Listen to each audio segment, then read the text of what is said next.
ظلمنا أنفسنا وإن لم تغفر لنا وترحمنا لنكونن من الخاسرين رب العالمين তাকিয়ে দেখো আল্লাহ মহাপবিত্র ঈদুল আজহার জামাত শেষ করার পরে আল্লাহ তোমার হাবিবের সামনে কয়েক মর্তবা দরুদ ও সালাম পাঠ করলাম। আল্লাহ যে নবীর চেহারাটা দেখলে জাহান্নামের আগুন হারাম হয়ে যায়।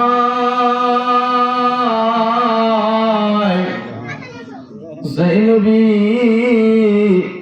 সারাটা জীবন রব্বি হাবলি উম্মতি বইলে কান্দা গেল আল্লাহ, ওই মদিনা আমার আর দিদার একটা বার আমাদের ঘুমের ঘরে পড়ায়া দিও। আজকের যাহা কিছু আমল সমস্ত কিছুর সবের ঘাটিয়া ওই নবীর রওজা মোবারকে পৌঁছায়া দাও আল্লাহ।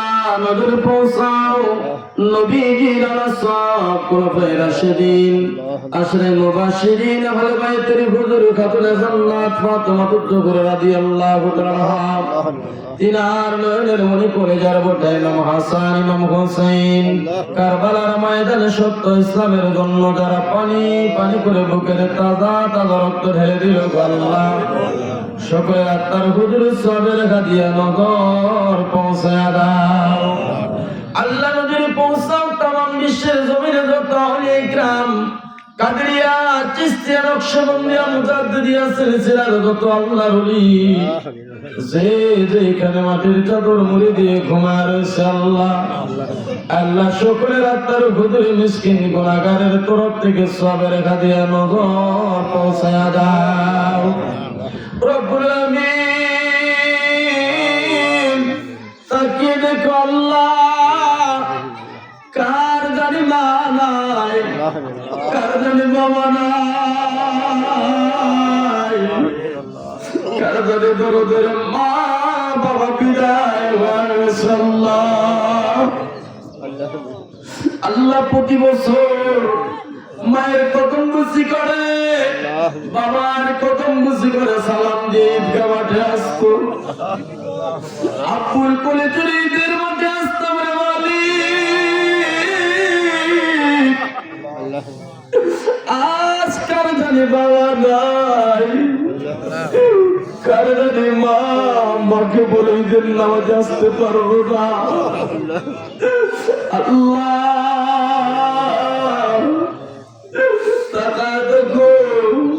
কে জানে মায়ের জন্য কান্দে, কে জানে বাবার জন্য কান্দে রব্বুল আমিন। জিনাত মমদুকিনী মা 10 মাস 10 দিন গর্ভে রেখেছিল আল্লাহ। যেই ঘরে সন্তান জন্ম হবে ওই ঘরটা মায়ের ঘরটা কারবালার মতো রক্তে রক্তাক্ত হয়েছিল আল্লাহ। তো বুঝানো দুঃখিনী মা সন্তানকে তো বলে নাই রব্বুল আমিন। ওই মা কারদারে বিদায় হয়ে গেছে আল্লাহ।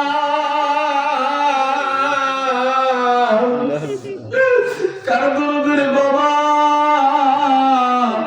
নিজের সন্তানের জন্য রোদে পুরো পুরো বৃষ্টিতে ভিজে ভিজে নিজের সন্তানকে লালন পালন করতে যায় কতই না কষ্ট করলো রে মালিক। ওই না তোরদের বাবা কারদারে বিদায় হয়ে গেছে রব্বুল আমিন। হাদিস পাকে পড়েছি যারা জাহান্নামী হবে তাদের কবরের ভিতরে 99টা সাপ দেওয়া হবে। একটা সাপ যদি একবার পৃথিবীতে বাপ দেয় গোটা পৃথিবী জলে সরকার হয়ে যাবে আল্লাহ। না জানি আমাদের মুরব্বী যারা কবরে ঘুমায় আছে আল্লাহ, কার জানি মুরব্বিয়াদের কবরে এরকম সাপের বাসা বানাইছো রব্বুল আমিন। তাকায়া দেখো যে না মা সন্তান যদি কোথাও যায় বাড়ি আসতে যদি একটু দেরি হয়ে যায়, পাড়ার সব মানুষ ঘুমায়া পড়ে, আমার মা ঘুমায় না। মাকে যদি ডাক দিয়া বলতাম, মা গো, পাড়ার সব মানুষ ঘুমায়া পড়ছে, মা তুমি কেন এখনো ঘুমাও না? মা ডাক দিয়া বলতো, বাবা পাড়ার সব মানুষ তো তোমার মা লাগে না। আল্লাহ, দুধের বাবা সন্তান বাইরে গেলে বাবার চোখে ঘুম আসতো না। আল্লাহ দয়া করে মেঘের বাড়ি করে আজকে আল্লাহ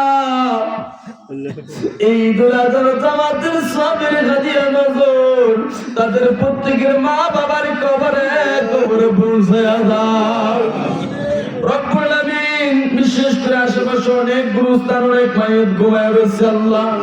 আল্লাহ প্রত্যেক গুরুস্থানের কবরে কবরে সবের হাজিয়া নজর পৌঁছায়া দাও রব্বুল আলামিন। দয়া করে মেঘের বাড়ি করেন আল্লাহ।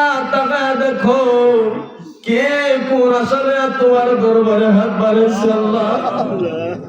আল্লাহ অত্র এলাকা থেকে 2 জন আল্লাহ তোমার কারাগার তাওয়াফের উদ্দেশ্যে হজের উদ্দেশ্যে গিয়েছে আল্লাহ।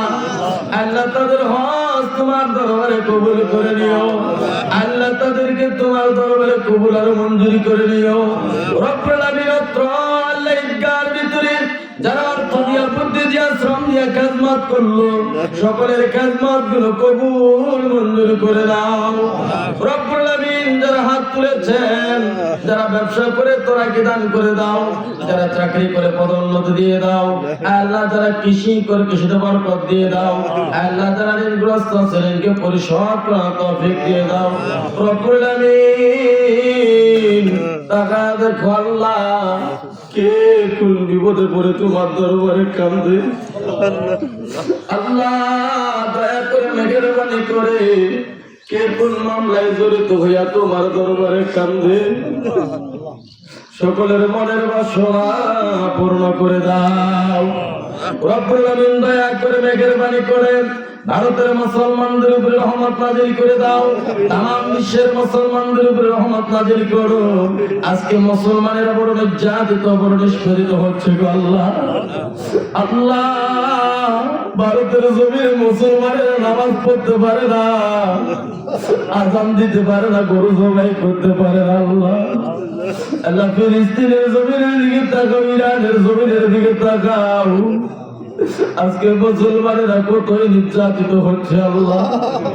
মুসলমানদের উপরে যারা আল্লাহ নির্যাতন করে তাদেরকে হালাক করে দাও আল্লাহ। তাদেরকে হেদায়েত দান করে দাও রব্বুল আলামিন। দয়া করে মেহেরবানি করে আল্লাহ গো এই ঈদগাহ থেকে বিদায় হয়ে যাব। আগামী বছর আমরা কে ঈদের নামাজে থাকতে পারবো? আগামী বছর আমরা কে ঈদগাহ আসতে পারবো, কে পারবো না? আমাদের কারো তো জানা নাই রে মালিক। এই পবিত্র ঈদের নামাজের খাতিরে আমাদের জীবনের পঞ্জীভূত গুনাহগুলো মাফ করে দাও রব্বুল আলামিন। যেই দিন আমরা বিদায় হয়ে যাব ওই নিদানের সময় আল্লাহ মুখে পানি দিবে, পানি ভিতরে যাবে না, গাল বেয়ে পড়ে যাবে গো আল্লাহ। আল্লাহ ছেলেমেয়েরা পাশে বসে কাঁদবে আল্লাহ। ওই নিদানের সময় মেয়ে যদি শ্বশুর বাড়িতে মোবাইলের মাধ্যমে খবর পায়, রাস্তার মধ্যে আসার মারবে আর আব্বু আব্বু বলবে আর আব্বার বাড়ির দিকে আল্লাহ। ওই নিদানের সময় পাগলি বিটিয়াঙ্গিরা এসে আব্বার জন্য চিৎকার মারবে আল্লাহ। ওই দিন আমাদের সকলের জবানে জারি করে দিও তোর মধুর কালেমা লা ইলাহা ইল্লাল্লাহু মুহাম্মাদুর রাসূলুল্লাহ।